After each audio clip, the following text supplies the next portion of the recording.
Para mahasiswa sekalian, saya akan melanjutkan kuliah ilmu anatomi tumbuhan berkayu. Kali ini materi ketujuh membahas tentang struktur mikroskopis kayu pada kayu daun lebar dan kayu daun jarum. Pada materi kali ini kita akan berdiskusi terkait dengan macam-macam sel penyusun kayu daun lebar dan sel penyusun kayu daun jarum. Pada kayu daun lebar itu ada sel pori, parenkim, sel jari-jari, sel serabut. Sedangkan di kayu daun jarum itu tidak ada sel pori, tapi ada sel trakeid, parenkim. Sesungguhnya ini adalah parenkim aksial dan sel jari-jari. Sedangkan saluran interseluler, saluran getah, sistem pernotahan ini adalah bukan sel, ini adalah struktur yang dapat terlihat pada bagian sel-sel yang disebut sebelumnya. Ini juga akan dapat diamati menggunakan mikroskop dengan perbesaran lebih dari 40 kali objek pengamatan.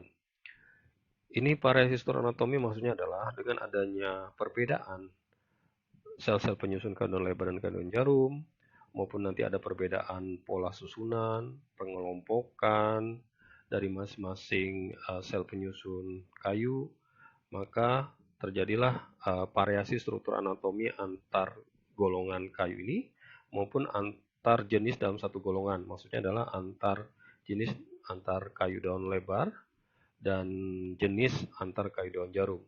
Begitu pula terjadinya variasi struktur anatomi bagian dari pohon. Misalnya antara struktur anatomi batang dengan struktur anatomi cabang. Struktur anatomi pangkal batang, struktur anatomi ujung batang.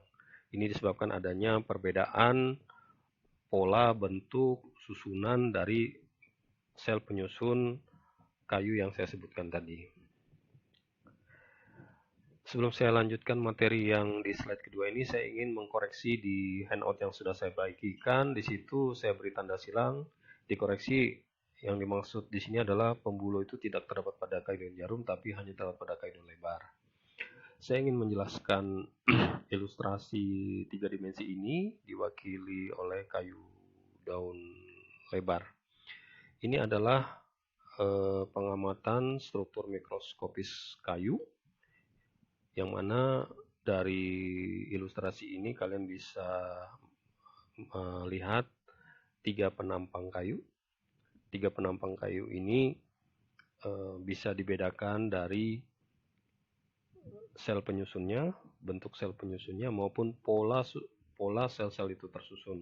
Sebagai contoh, misalnya pada bidang transversal, kita lihat di sini ada sel pembuluh. Ini adalah sel pembuluh, basal cell yang ini, basal cell ini dan ini.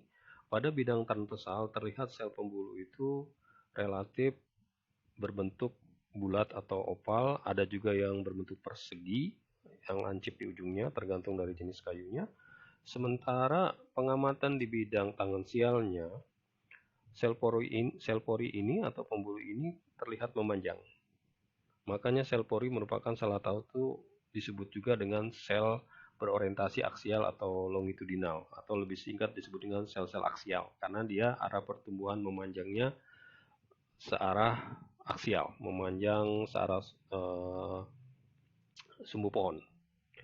Nah, jika kita lihat juga di bidang radial, sama halnya di bidang tangensial, tampak juga memanjang seperti ini.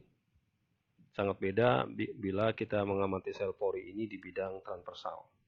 Selanjutnya kita melihat sel jari-jari. Sel jari-jari ini di bidang transversal tampak memanjang, arah radial.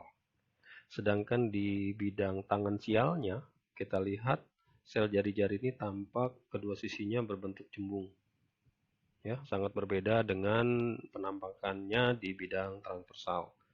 Kita bisa lihat di sini juga di bidang transversal ini maupun di bidang transversal maupun di bidang tangensial tampak sel jari-jari ini tersusun dari beberapa sel, 1, 2, 3, 4 dan seterusnya. Sesungguhnya ini adalah dinamakan sel parenkim jari-jari. Nanti saya akan jelaskan lebih detail pada penjelasan tentang sel parenkim.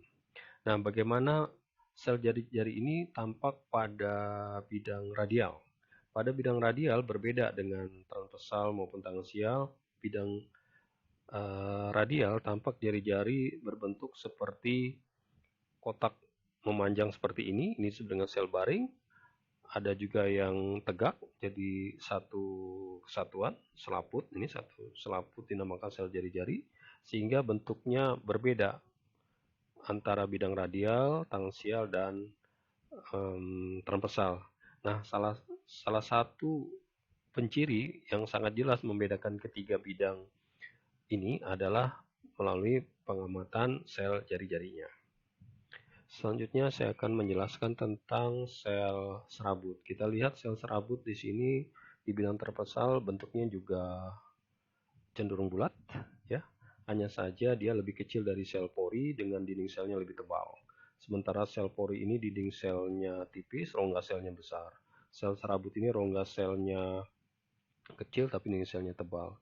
Terlihat di bidang tangensial pun berorientasi aksial atau longitudinal, sehingga sel serabut ini juga tergolong sebagai sel aksial.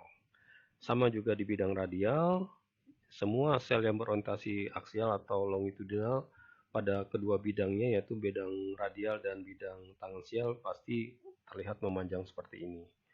Selanjutnya saya ingin memperlihatkan sel parenkim. Ini sel parenkim hampir sama ukurannya dengan sel serabut, hanya bedanya pada sel parenkim ini rongga selnya lebih besar dari sel serabut, dinding selnya tipis.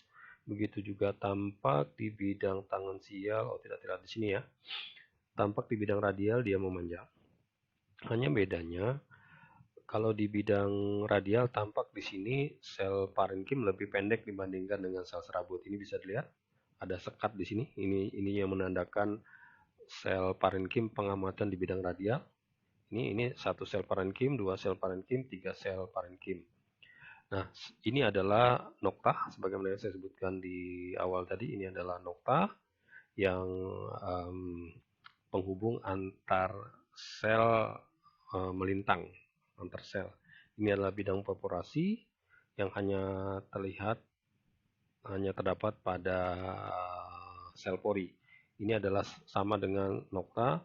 Ini adalah selaput tipis penghubung antar sel pori. Ini penghubung antar sel dengan yang lain. Ini hanya khusus antar pori. Tabel ini menjelaskan bagaimana sel penyusun kayu daun lebar itu memiliki fungsi pembuluh sebagai transportasi aksial, jari-jari sebagai transportasi arah radial, parenkim sebagai penyimpan metabolisme pada pohon, serabut itu sebagai penyokong kekuatan kayu. Nah, sementara trakea tidak terdapat di kayu daun lebar, hanya terdapat pada kayu daun jarum. Begitu juga dengan sel pembuluh tidak terdapat pada kayu daun jarum. Dan jarum hanya memiliki jari-jari dan parenkim. Nanti saya akan jelaskan perbedaan lebih detail antara kayu daun lebar dan kayu daun jarum, bagaimana struktur mikroskopisnya.